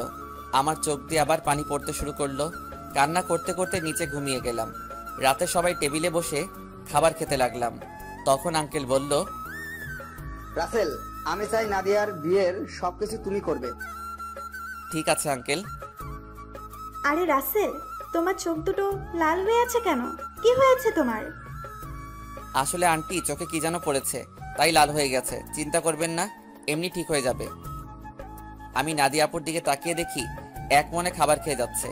আমি তার থেকে চোখ সরিয়ে হালকা খাবার খেয়ে রুমে চলে আসলাম। রুমে এসে দেখি মোবাইলটা বাজতে আছে। হাতে নিয়ে দেখি রাফি ফোন দিছে। আমি রিসিভ করার পর রাফি বলল, কিরে, কেমন আছিস? আপুকে কি ভালোবাসার কথা বলেছিস? আমি ভালো আছি, আর আপুকে ভালোবাসার কথা বলতে পারি নাই। কেন, কি হয়েছে? আপুর বিয়ে ঠিক হয়ে গেছে, তাই আর আমার মনের কথা খুলে বলতে পারি নাই। কি বলছিস তুই? কোথায় বিয়ে ঠিক হয়েছে? ছেলের বাড়ি কোথায় সেটা বলতে পারবো না। ছেলেটা দেখতে অনেক সুন্দর। তুই আমাকে বাসার সামনে নামিয়ে দিয়ে যাওয়ার পর তারপর সব খুলে বললাম। এটা তুই কি বলছিস? তুই কি পারবি আপুকে বলে থাকতে? তুই একবার আঙ্কেল আন্টিকে কথাটা খুলে বল, আর না হয় আপুকে বল। না রে, আমি চাই না আমার কথা শুনে তারা কষ্ট পাক। এই বিয়েতে তারা সবাই খুশি আছে, আর নাদিয়া আপুও রাজি আছে। আঙ্কেল আন্টির কথা চিন্তা করে নিজেকে কষ্ট দিবি? তুই কি থাকতে পারবি? শোন, আঙ্কেল আমাকে রাস্তা থেকে তুলে এনে তাদের বাসায় ঠাঁই দিছে। তাদের মতো একটা পরিবার পেয়েছি। আমার মতো এতিম ছেলেকে নিজের ছেলের মতো দেখেছে। তাহলে আমি এ কথা বলি কেমন করে? আর নাদিয়া আপুকে আমি ভুলে যাব? কিছুদিন গেলে সবকিছু ঠিক হয়ে যাবে। তুই মানুষ না রে, তুই একটা ফেরেশতা। তোর মতো বন্ধু পাওয়া ভাগ্যের ব্যাপার। ঠিক আছে, ভালো থাকিস। কালকে থেকে বিয়ের সবকিছু আমাকে করতে হবে, আজকে আঙ্কেল বলেছে। ওকে, ভালো থাকিস, আল্লাহ হাফেজ। এই বলে রাফি ফোন কেটে দিল। আমি নিজেকে যতই শক্ত রাখার চেষ্টা করি, কিন্তু আমি তা পারছি না। বারবার আপুর চেহারাটা চোখের সামনে ভেসে আসছে। আর কিছু না ভেবে ঘুমিয়ে পড়লাম। সকালে ঘুম থেকে উঠতে দেরি হয়ে গেছে। আজকে আমাকে কেউ ডাকতে আসে নাই। মনে হয় কাজে কামে বিজি সবাই। আমি বিছানা থেকে নেমে ওয়াশরুমে চলে গেলাম। ফ্রেশ হয়ে একটা জামা গায়ে দিয়ে নিচে আসলাম। নিচে এসে একজনকে দেখে আমি পুরো অবাক হয়ে গেলাম। আর কেউ নয়, আপুর সাথে যে ছেলের বিয়ে ঠিক হয়েছে সেই ছেলে। আমি এখনো ওনার নাম জানি না। আমাকে দেখে ডাক দিল। আসসালামু আলাইকুম দুলা ভাই, কেমন আছেন? আলহামদুলিল্লাহ, ভালো আছি। তুমি কেমন আছো? আমিও ভালো আছি। দুলা ভাইয়ের নামটা তো জানা হলো না, তা হঠাৎ বিয়ের আগে শ্বশুরবাড়িতে? আমার নাম রনি। নিজের অফিস দেখাশোনা করছি, আর আজকে নাদিয়াকে নিয়ে মার্কেটে যাব বিয়ের কেনাকাটা করতে। আমি চাই নাদিয়ার পছন্দ মতো সবকিছু কিনে দিতে। খুব ভালো। তা আপু কোথায়? নাদিয়া রেডি হয়ে আসছে, তুমিও আমাদের সাথে চলো। না দুলা ভাই, আঙ্কেল আমাকে বিয়ের সবকিছুর দায়িত্ব দিছে। আমি নাস্তা করে বাহিরে গিয়ে বিয়ের কার্ডের অর্ডার, ডেকোরেশন সবকিছু করে আসতে হবে। আমার হাতে অনেক কাজ। আপনি আপুকে নিয়ে যান। তোমার যখন কাজ আছে তাহলে তো আর জোর করা যাবে না। চলুন, নাস্তা করবেন। আমি বাসা থেকে করে এসেছি, তুমি করে নাও। ঠিক আছে বলে নাস্তা টেবিলে চলে আসলাম। খালা আমাকে নাস্তা দিয়ে গেল। হঠাৎ সিঁড়ির উপর চোখ গেল। দেখি আপু সুন্দরভাবে সেজেগুজে নিচে নামছে। আপুকে দেখতে অনেক সুন্দর লাগছে। আপু আমার দিকে তাকাতেই আমি চোখ সরিয়ে নিলাম। তারপর তারা দুজনে বাসা থেকে বেরিয়ে গেল। আমি হালকা নাস্তা করে বাসা থেকে বেরিয়ে রিক্সা নিয়ে রাফিদের বাসার সামনে চলে আসলাম। ভাড়া মিটিয়ে কলিং বেল চাপ দিলাম। কিছুক্ষণ পর রাফির আম্মু দরজা খুলে দিল। আসসালামু আলাইকুম আম্মু, কেমন আছো? এতদিন পর তোর এই আম্মুর কথা মনে পড়ছে? সরি আম্মু, আমার ভুল হয়ে গেছে। আর কখনো এমন ভুল করব না। ঠিক আছে, এখন ভিতরে আয়। রাফি তার রুমে আছে, তুই ওর রুমে যা। আমি কফি পাঠিয়ে দিচ্ছি। ঠিক আছে আম্মু। আমি ভিতরে ঢুকে ওপরে রাফির রুমে যেতে লাগলাম। এবার আপনাদের বলি, রাফির আম্মু জানে আমার আব্বু আম্মু নেই, আমি একটা এতিম ছেলে। তখন রাফির আম্মু আমাকে বলে, কে বলেছে তোর আব্বু আম্মু নেই? আজকে আমি তোর আম্মু, এখন থেকে আমাকে আম্মু বলে ডাকবি। এখন আমার 2 ছেলে। এরপর থেকে রাফির আম্মুকে আমি আম্মু বলে ডাকি। রাফির রুমে এসে দেখি রাফি বিছানায় শুয়ে মোবাইল টিপতে আছে। আমাকে দেখে উঠে বসলো। কিরে, তুই কখন আসলি? এই তো কিছুক্ষণ আগে। তা তুই আসবি, আমাকে তো বললি না। আমি তো এমনি আসি নাই, আপুর বিয়ের সব দায়িত্ব আঙ্কেল আমাকে দিছে। আমি তো একা একা সব কিছু করতে পারবো না, তাই তোকে দিয়ে সব কিছু করব। নিজের ভালোবাসার মানুষের বিয়ের সব দায়িত্ব তুই পালন করবি, তোর কি একটুও কষ্ট হচ্ছে না? কষ্ট হলে তো কিছুই করার নেই। আঙ্কেল আন্টি সুখের জন্য আমি সব কিছু করতে রাজি আছি। এখন তাড়াতাড়ি রেডি হয়ে নে, হাতে অনেক কাজ আছে। ঠিক আছে, তুই বস, আমি ফ্রেশ হয়ে আসছি। এই বলে রাফি ওয়াশরুমে ঢুকে ফ্রেশ হয়ে আসলো। আম্মু এসে আমাদেরকে কফি দিয়ে গেল। দুজনে কফি খেয়ে আম্মুর থেকে বিদায় নিয়ে বাহিরে চলে আসলাম। বাইক নিয়ে দুজনে বেরিয়ে পড়লাম।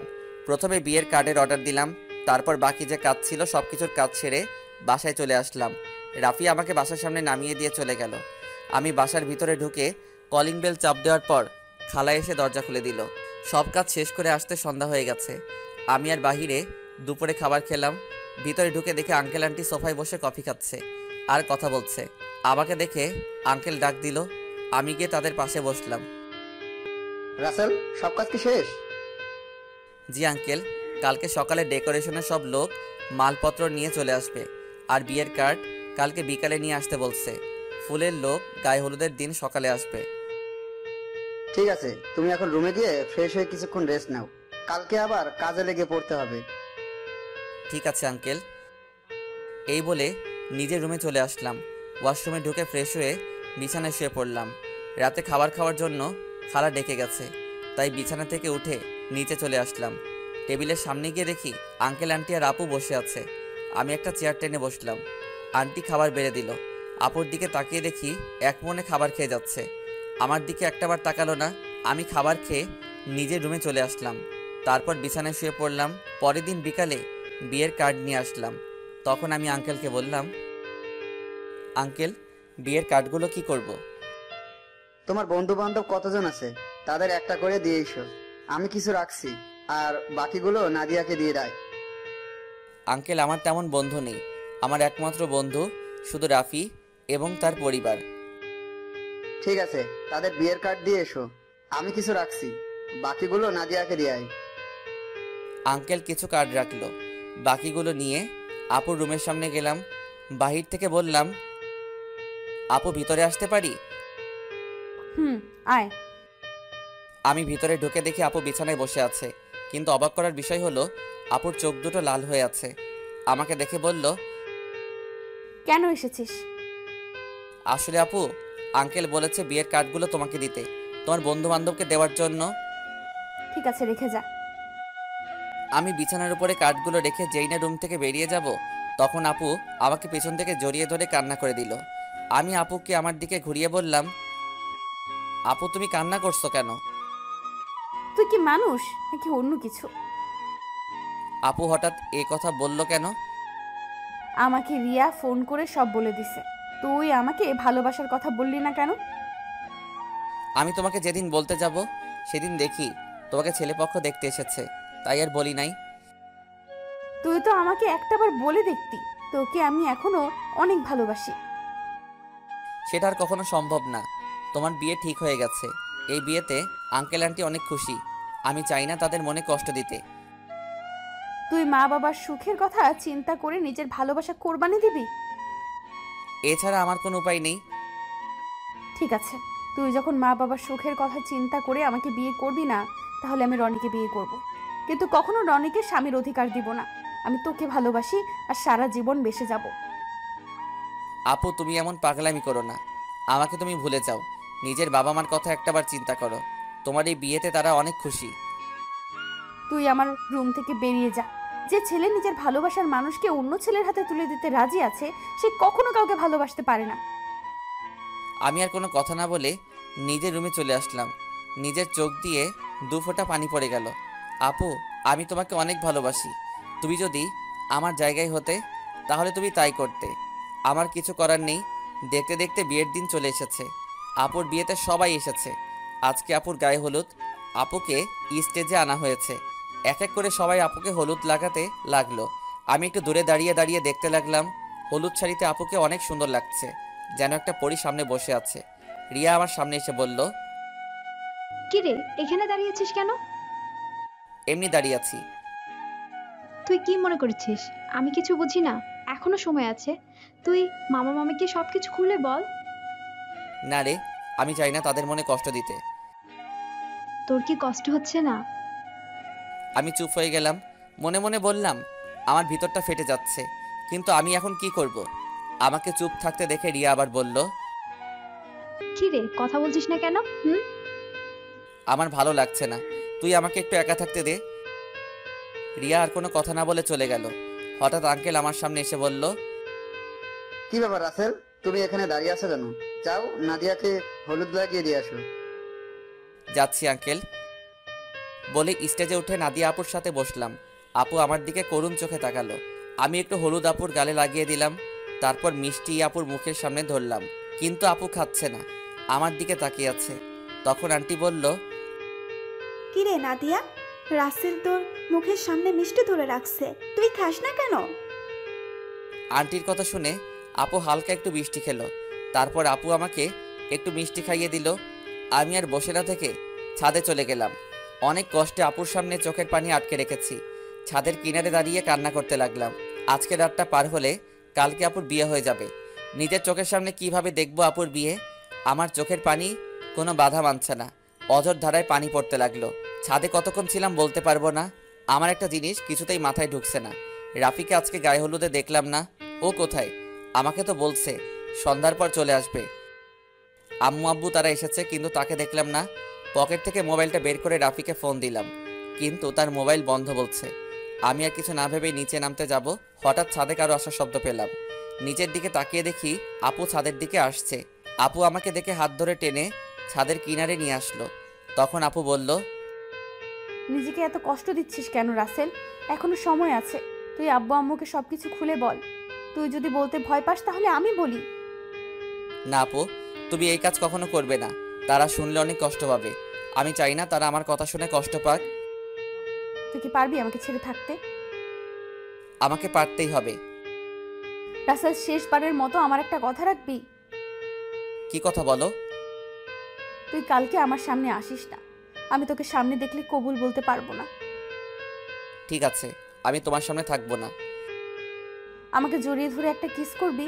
কালকের পর তো অন্য পুরুষের সাথে থাকতে হবে। এখানে অন্য পুরুষ কোথায় থেকে আসলো? সে তো হবে তোমার স্বামী।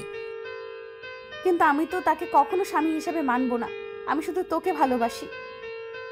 প্লিজ আপু, তুমি আমাকে ভুলে যাও, স্বামীর সংসার নিয়ে নতুন জীবন শুরু করো। আমি কখনো তোকে ছাড়া নতুন জীবন শুরু করতে পারবো না।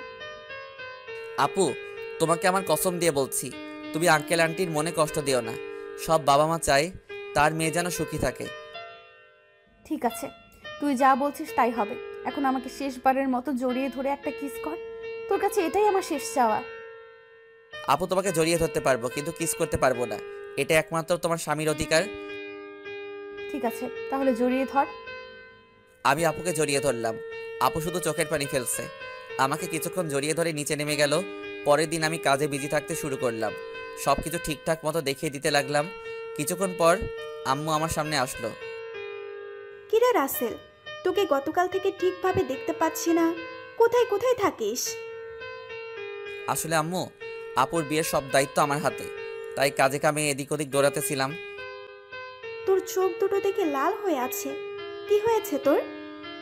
আমার কিছু হয়নি আম্মু, এমনি রাতে একটু ঘুম কম হয়েছে। বেশি রাতে ঘুমাইছি তো, আবার সকাল সকাল ঘুম থেকে উঠে কাজে লেগে পড়ছি। ঠিক আছে, তুই থাক, ভেতরে যাচ্ছি। ওকে আম্মু। আচ্ছা আম্মু, রাফি কোথায়? কালকে থেকে রাফিকে দেখছি না, ওর মোবাইলও বন্ধ। আমাকে তো বলছে তার কি একটা কাজ আছে, তাই সে আসতে পারবে না, কিন্তু আজকে দুপুরে চলে আসবে বলছে। মোবাইল বন্ধ কেন সেটা তো বলতে পারবো না। ও।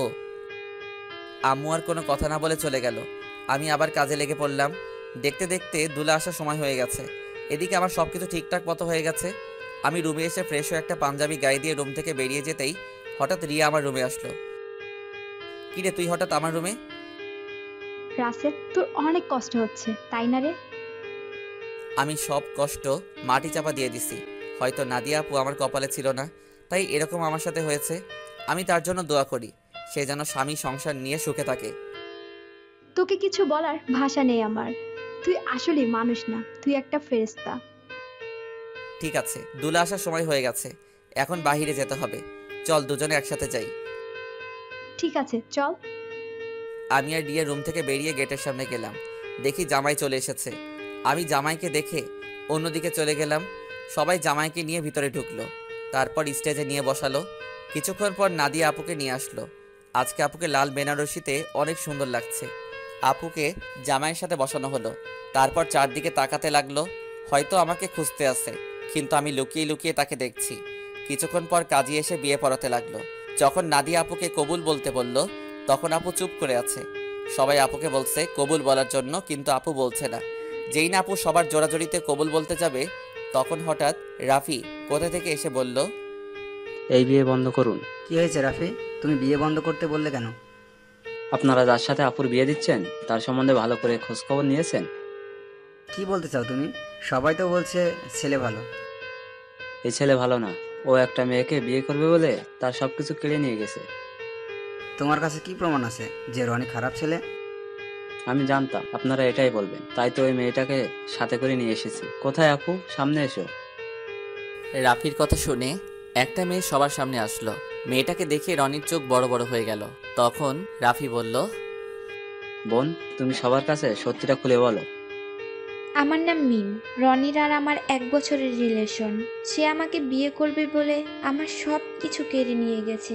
কিছুদিন আগে সে আমাকে বলে তাকে ভুলে যেতে, তার নাকি অন্য জায়গায় বিয়ে ঠিক হয়ে গেছে। আমার সাথে নাকি প্রেমের অভিনয় করছে। আমার ছেলে যে তোমার সাথে খারাপ কিছু করেছে তার কি প্রমাণ আছে? আমার মোবাইলে আমার আর রনির একসাথে ছবি আছে এবং কিছু নেগেটিভ ছবিও আছে, চাইলে দেখতে পারেন। বলে মোবাইলটা রনির বাবার হাতে দিল। তখন রনির আব্বু বলল, আমি তোমাদের দুজনের ছবি শুধু দেখেছি, আর ওগুলো দেখতে চাই না। রহমান সাহেব, আপনি আমাকে ক্ষমা করে দিন। আমি জানতাম না আমার ছেলে এতটা খারাপ। যদি জানতাম তাহলে কখনো আপনার মেয়ের জন্য বিয়ের প্রস্তাব নিয়ে আসতাম না। আমি আজকে ওদের দুজনকে বিয়ে দিব, পারলে আমাকে মাফ করে দিবেন। এই বলে রনির বাবা মিম এবং রনিকে নিয়ে তারা বাসা থেকে বেরিয়ে গেল। সবাই এখন চিন্তা করছে নাদিয়ার কি হবে। তখন আঙ্কেল বলল, এখন আমার মেয়েটার কি হবে? এখন কে ওকে বিয়ে করবে? তখন রাফি আর রিয়া আঙ্কেলের সামনে গিয়ে বলল, আঙ্কেল, আপনি কোনো চিন্তা করবেন না, আপুর বিয়ে আজকে এবং এখনই হবে। তুমি কি বলছো রাফি? আমার মেয়েকে বিয়ে করবে? আমি তোর কথা কিছুই বুঝলাম না। তুই কার কথা বলছিস? সে আর কেউ নয়, আমি রাসেলের কথা বলছি। রাসেল আর নাদিয়া আপু দুজনকে পাগলের মতো ভালোবাসে। শুধু আপনাদের সুখের কথা চিন্তা করে নিজের ভালোবাসা কোরবানি দিতে চেয়েছে। কারণ মামা, তুমি ওকে রাস্তা থেকে তুলে নিয়ে এসে বাসায় ঠাঁই দিয়েছো, তাই তোমাদের নুন খেয়ে তোমাদের মন নষ্ট করতে দিতে চাইনি। আমি আপনাদের সবকিছু খুলে বলি। তারপর সবকিছু খুলে বললাম। আঙ্কেল রাফির কথা শুনে আমার সামনে সে ঠাস করে একটা থাপ্পড় মেরে বলতে লাগলো, নিজেকে খুব মহান মনে করছিস তাই না? তোকে আমি বাইরের ছেলে মনে করেছি? তুই কেন এমন করছিস? আমি তোমাদের সাথে প্রতারণা করতে পারবো না। আমি আপনাদের দুজনকে সবসময় নিজের মা বাবার মতো দেখে এসেছি। আপনি একটা এতিম ছেলেকে ঠাঁই দিয়ে নতুন জীবন দিয়েছেন। আমি কি করে আপনাদের মনে কষ্ট দেই? আরে, আমি তোকে কখনো অন্যভাবে দেখিনি। আমি তোকে নিজের ছেলের মতো জানি। তুই আমাদের কাছে একটা বার বলে দেখতি, আমি কখনো মানা করতাম না। এটা শুনে আমি আরো খুশি হয়েছি। আচ্ছা, তোর কথা বাদ দিলাম। নাদিয়া তো আমাদের খুলে বলতে পারতি। আমি তোমাদের সবকিছু খুলে বলতে চেয়েছি, কিন্তু রাসেল আমাকে মানা করেছে, আবার আমাকে কসম দিছে। ঠিক আছে, এখন সব বাদ। এখন রাফি, তুমি রাসেলকে তৈরি করে নিয়ে আসো। ঠিক আছে আঙ্কেল। এই বলে রাফি আমাকে নিয়ে উপরে চলে আসলো। আমি সাথে সাথে রাফিকে জড়িয়ে ধরে কান্না করে দিলাম। তারপর বললাম, কিরে, কেমনে কি? আমার পাঠক পাঠিকারা তো কিছুই বুঝতে পারছে না, একটু সবাইকে খুলে বলো। ঠিক আছে, বলছি। আমি গতকাল দুপুরে মার্কেটে যাচ্ছিলাম আপুর বিয়ের উপহার কিনতে। তখন হঠাৎ দেখি একটা মেয়ে রনির মতো একটা ছেলের সাথে কথা বলছে। হঠাৎ ছেলেটা মেয়েটাকে ঠাস করে 2টা থাপ্পড় মেরে চলে যায়। ছেলেটা যে সময় গাড়িতে উঠবে তখন তার চেহারা দেখে অবাক হয়ে যায়, কারণ সে ছিল রনি ভাই। আমি আর দাঁড়িয়ে না থেকে মেয়েটার কাছে গেলাম। তখন তাকে জিজ্ঞেস করি ওই ছেলেটার সাথে তোমার কি সম্পর্ক। তারপর মেয়েটি সব খুলে বলে। কি বলেছে আপনারা তো সব জানেন। তুই মিমের সব কথা শুনে কি বলছিস? আমি ওর কথা শুনে তাকে নিয়ে বাসায় চলে আসলাম। আব্বু আম্মুকে বললাম আমার বন্ধু, তোমরা সবাই বিয়ে বাড়িতে চলে যাও, আমি বিয়ের দিন যাব। আমার বন্ধুর সাথে আমার কিছু কাজ আছে। আব্বু আম্মু পরে কিছু বলে নাই? মানে একটা মেয়ের সাথে তোর কি কাজ? তুই তো জানিস আব্বু আম্মু আমাকে অনেক বিশ্বাস করে, তার ছেলে কখনো খারাপ কাজ করবে না। আব্বু আম্মু চলে আসার পর কোনো রকম রাতটা কাটিয়ে পরের দিন বিয়ে বাড়িতে নিয়ে আসলাম। আমি সবার সামনে রনির মুখোশ খুলে দেওয়ার জন্য বিয়ের দিন মিমকে নিয়ে আসি। আজকে তোর কারণে আমার ভালোবাসার মানুষকে আপন করে পেয়েছি। তোর এই ঋণ কখনো শোধ করতে পারবো না। হয়েছে, তোর ঋণ শোধ করা লাগবে না, শুধু আমার একটা হেল্প করে দিতে হবে। বল তোর কি হেল্প লাগবে? আমার সাথে একটা মেয়ে দাঁড়িয়ে যখন আঙ্কেলের সাথে কথা বলছে, ওই মেয়েটাকে আমার পছন্দ হয়েছে। ওর সাথে আমার লাইনটা ক্লিয়ার করে দিবি। তার মানে তুই রিয়ার কথা বলছিস? আরে তোকে তো ওর কথা বলছি। মানে আমি তো কিছুই বুঝতে পারছি না। তোকে বলছি না, আমাকে আপুর মামাতো বোন রিয়া প্রপোজ করছে, এই সেই মেয়ে। কি? তার মানে ওই সেই রিয়া? কিন্তু চেহারা তো কিন্তু মার্শাল্লাহ। এখন আমার সাথে লাইনটা করে দে। ঠিক আছে দিব, আগে আমার বিয়েটা শেষ হোক। ঠিক আছে, এখন ফ্রেশে আয়, আমাদের জন্য সবাই অপেক্ষা করছে। আমি আর কোনো কথা না বলে ওয়াশরুমে ঢুকে ফ্রেশ হয়ে একটা পাঞ্জাবি গায়ে দিয়ে রাফির সাথে নিচে চলে আসলাম। আমাকে নিয়ে আপুর পাশে নিয়ে বসালো। তখন আপু আমার কানের কাছে মুখ এনে বলল, আজকে তোর খবর আছে, শুধু বিয়েটা হয়ে যেতে দে। তুই আমাকে অনেক কষ্ট দিয়েছিস। সেটা বাসর ঘরে দেখা যাবে। আমিও কিন্তু কম কষ্ট পাইনি। কাজী বিয়ে পড়ানো শুরু করলো। আগে আপুকে কবুল বলতে বলল, আপু সাথে সাথে কবুল বলে ফেলল। সবাই মুচকি মুচকি হাসছে। এবার আমাকে বলতে বলল, কিন্তু আমি বলছি না, আমি আপুকে একটু লাগানোর জন্য দেরি করছি। আপু আমাকে কনুই দিয়ে গুঁতা দিল। আমি সাথে সাথে কবুল বলে ফেললাম। সবাই জোরে জোরে হাসা শুরু করলো। তারপর কাজী মোনাজাত ধরল। সবাই আমাদের জন্য দোয়া করলো। তারপর সবাই খাওয়া দাওয়া করে বাসায় চলে গেল। আব্বু আম্মু আমার কাছ থেকে বিদায় নিয়ে চলে গেল। রাফি আমার সাথে থেকে গেল। এখন আমি আর রাফি ছাদে বসে আছি। ছাদে আসার সময় রিয়াকে বলেছি ছাদে আসার জন্য। আমি আর রাফি বসে বসে কথা বলছি। কিছুক্ষণ পর রিয়া ছাদে আসলো। তখন আমি বললাম, কি রে, তোর আসতে এত দেরি হলো কেন? দেরি কি আর এমনি হয়েছে? তোর বাসর ঘর সাজাতে দেরি হয়ে গেছে। এখন বল কি জন্য ডাকলি? আজকে বিয়েবাড়িতে একটা ছেলে তোকে দেখে পছন্দ করে, সে নাকি তোর সাথে প্রেম করতে চায়। আমার কথা শুনে রাফি মাথা নিচু করে ফেলছে। তখন রিয়া বলল, ছেলেটা কি জানতে পারি? সে আর কেউ নয়, আমার কলিজা, আমার জানের বন্ধু রাফি। তাহলে না বলে তোকে বলতে বলছে কেন? আসলে আজ পর্যন্ত রাফি কোনো মেয়ের সাথে প্রেম করে নাই। কেন জানি তোকে দেখে পছন্দ হয়, কিন্তু লজ্জার কারণে বলতে পারছে না। তাই আমাকে বলল তোর সাথে লাইন করে দেওয়ার জন্য। ঠিক আছে, তুই রুমে যা। আপু রুমে তোর জন্য অপেক্ষা করছে বাসর ঘরে। আমার অনেক ভয় করছে রে। এত ভয় কিসের? বিড়ালটা ঠিক মতো মারিস। ওই, এই বিড়াল আবার কোথায় থেকে আসলো? সেটা বাসর ঘরে গেলে আপু তোকে দেখিয়ে দিবে। এখন তুই যা, আমি ওর সাথে কথা বলবো। আচ্ছা ঠিক আছে, যাচ্ছি। আমার বন্ধুর যেন কিছু না হয়, তাহলে কিন্তু তোর মাথা ফাটিয়ে ফেলবো। ওই আমার জামাইয়ের সাথে আর আমি যেটাই করি তোর সমস্যা কি? কি? তার মানে তুই রাজি? আরে ওকে তো প্রথম দেখে আমি প্রেমে পড়ে গেছি, এখানে রাজি হওয়ার কি আছে? তুই বাসর ঘরে যা, আমি আমার জানের সাথে একটু রোমান্স করি। তাহলে তোরা থাক, আমি গেলাম। আমি আর কোনো কথা না বলে বাসর ঘরের সামনে চলে আসলাম। দোয়া দরুদ পরে আস্তে আস্তে রুমে ঢুকলাম। তারপর দরজা বন্ধ করে দিলাম। দরজা বন্ধ করে বিছানার দিকে তাকিয়ে যেটা দেখলাম, সেটা দেখে আমি পুরো অবাক হয়ে গেলাম। দেখি নাদিয়া আপু একটা লাঠি নিয়ে বিছানায় বসে আছে। আমি আপুর সামনে গেলাম। তখন আমি বললাম, আপু তুমি লাঠি নিয়ে বসে আছো কেন? ঠাস করে একটা বাড়ি মেরে দিল। তখন আমি বললাম, তুমি আমাকে মারলে কেন? প্রথমে আপু বললি কেন? আপুকে আপু বলবো না তো কি বলবো? আবার ঠাস করে আরেকটা বাড়ি মারলো।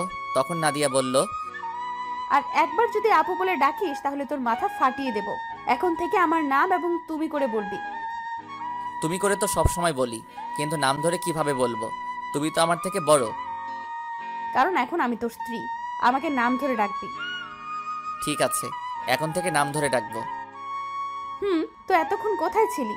তোর আসতে এত লেট হলো কেন? আগে বলো, তুমি আমাকে তুই করে বলছো কেন? আমি তোমার স্বামী, আমাকে তুমি করে বলবে। ঠিক আছে বলবো, এখন বল আসতে দেরি হলো কেন? তাহলে শোনো। তারপর রাফি আর রিয়ার কথা খুলে বললাম। সেটা তো খুশির খবর। আজকে রাফির জন্য তোমাকে আমি আপন করে পেয়েছি। ও না থাকলে এতক্ষণ আমাকে বাসর ঘরে রনি থাকতো। ঠিকই বলেছ, ওর মতো বন্ধু পাওয়া ভাগ্যের ব্যাপার। ঠিক আছে, এখন উঁচু করে আসো, 2 রাকাত নফল নামাজ আদায় করতে হবে। করব, আগে আমাকে একটা কথার উত্তর দাও। বিয়ের আগে তোমাকে দেখছি সব সময় কার সাথে যেন হেসে হেসে কথা বলতে। তুমি কার সাথে কথা বলতে? নাদিয়া আমার কথা শুনে হাসতে হাসতে বলল, আরে পাগল, এটা আমি অভিনয় করছি। আমি তোমার সামনে মোবাইল নিয়ে অন্য ছেলের সাথে কথা বলার অভিনয় করছি এবং তোমাকে এড়িয়ে চলছি। তুই এগুলো সহ্য করতে না পেরে যেন আমাকে ভালোবাসার কথা বলিস, কিন্তু হাদারাম, তুমি আমাকে কখনোই বলো নাই। কিছুদিন পর যখন তোমার রিয়াকশন দেখলাম না, তারপর ওই ছেলেকে বিয়ে করতে রাজি হয়ে যাই। তারপর কি হলো তুমি তো জানো। আমারটার কি শুনবে? সব তো তুমি জানতে পেরেছ। এখন চলো দুজনে অজু করে আসি। ঠিক আছে চলো। আমি আর নাদিয়া ওয়াশরুমে ঢুকে অজু করে 2 রাকাত নফল নামাজ আদায় করে খাটে গিয়ে বসলাম। তখন নাদিয়া বলল, আজকে তোমার ভালোবাসা দিয়ে আমার সব কষ্ট দূর করে দাও। তোমার কষ্ট দূর করলে আমার কষ্টগুলো দূর করবে কে? আমিও তোমার সব কষ্ট দূর করে দেব ভালোবাসা দিয়ে। ঠিক আছে, তাহলে মিশনে নেমে পড়ি। আমার তো আর সহ্য হচ্ছে না। বাবা, আমার সিনিয়র জামাইয়ের দেখি সহ্য হচ্ছে না। আসো। তারপর আর কি, নাদিয়ার উপর ঝাঁপিয়ে পড়লাম। নাদিয়ার ঠোঁট দুটো নিজের আয়ত্তে নিয়ে আসলাম। আস্তে আস্তে কাপড় খুলতে লাগলাম। তারপর ওর পুরো শরীরে কিস করতে লাগলাম। ধবধবে সাদা দেহ। তারপর হারিয়ে গেলাম সাগরের বুকে। এখন আমি আর নাদিয়া সবসময় কলেজে যাওয়া আসা করি। রিয়া আর রাফির প্রেম ভালোই চলছে। তাদের পড়ালেখা শেষ হলে বিয়ে হবে। আমি আমার সিনিয়র আপুর ভালোবাসা পেয়ে অনেক সুখে আছি।